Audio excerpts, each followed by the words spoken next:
Well, Ramadan has just finished, and a very warm Eid Mubarak to all our viewers. It happens to be one of the most important times of the year for the Muslim community. And what better way of understanding the significance of this event than celebrating it with those who mark it. Hello. Hello. Hi. Hi. Thank you so much for having me. That's okay. I'm Melahat. I'm Del. Nice to meet you. Nice to meet you too. Here you go. Thank you. Thank you guys so much for having me in your home. No problem. Thanks for coming. Perfect.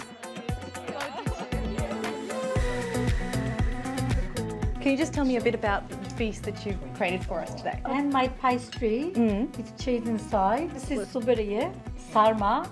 It's the wine leaves. Sarma. And dolma is the red capsicum. Called hoshaf. It's just you can make it from any fruit. I made it from grapes.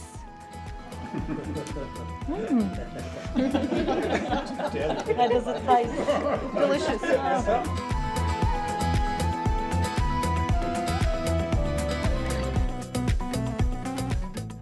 Okay, so now that we have officially broken the fast and we're at the dessert part of the meal, let's have a bit of a chat with the people here about what Ramadan means to them. Hi guys.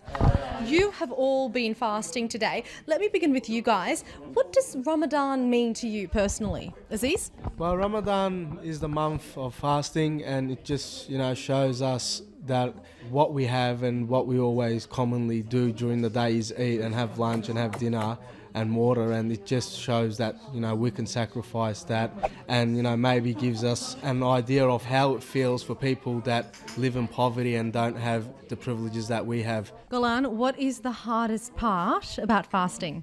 I guess it's trying to refrain from eating and drinking whilst there's so many people around you publicly who are actually eating, and you kind of have to try and hold that starvation back in between you and trying to not look at what they're eating or how they're eating, Is there anything you guys miss the most? My morning coffees.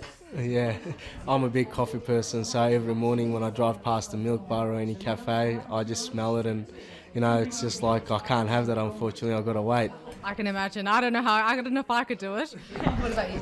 Probably water, because I drink up to about 2 litres of water every day, so it is a bit of a challenge at the beginning, but I think it's a bit psychological, so you can refrain.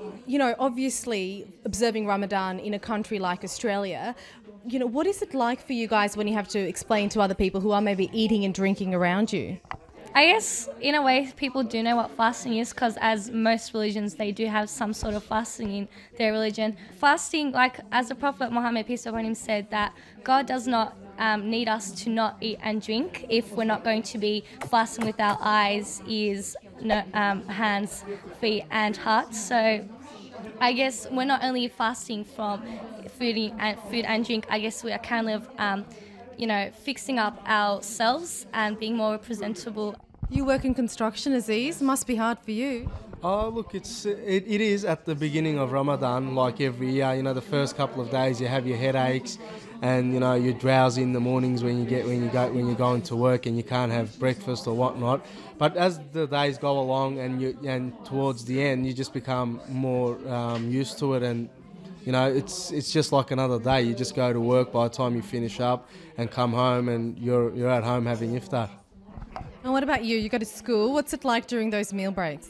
It's okay actually, because we go to a school where there's mainly Muslims, because we're all around each other. We don't really get hungry. Generally Christians from other schools, they come in, and once they find out that we're fasting as well, they actually attempt to fast as well, and they're like, in the morning I didn't eat anything, I only drank a bit of water, and they always complain about how hard it really is, but in time you do get used to it. What is your favourite part about iftar? It's not food, it's mainly the water. I look forward to breaking my fast with the date and then having a cup of water after that, and that just makes up for all the food that you're going to eat. I guess it's not really the food, it's the feeling that comes with it, because you realise that deep down everyone is the same, we're all the same people around the whole globe, and we're all doing the same thing, we're all fasting for the sake of God, and I guess that's the biggest pleasure you could gain out of it.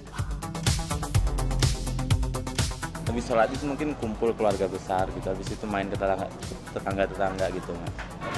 Salaman, minta maaf atas kesalahan yang dulu yang pernah saya buat, ngelakuin orang tua, pernah bikin orang tua kesel. Ya kecil kan kita jarang ketemu sama keluarga. nganter di tempat kantor, kita pulang, lagi kumpul sama keluarga, saudara, sepupu sama temanku. Oh gitu. Itu biasanya kumpul keluarga aja mas, kumpul keluarga, ngobrol dengan keluarga juga. Terus biasanya juga ntar berkunjung ke keluarga-keluarga yang di dekat-dekat rumah biasanya gitu. Kalau misalnya karena mudik, paling itu setelah 3 hari atau 4 hari setelah lebaran. Oh gitu. Ya. Terus biasanya kalau ngobrolin apa aja nih? Ya paling masa-masa cerita kuliah gitu-gitu, pokoknya masa kecil juga. Pokoknya banyak yang diobrolin.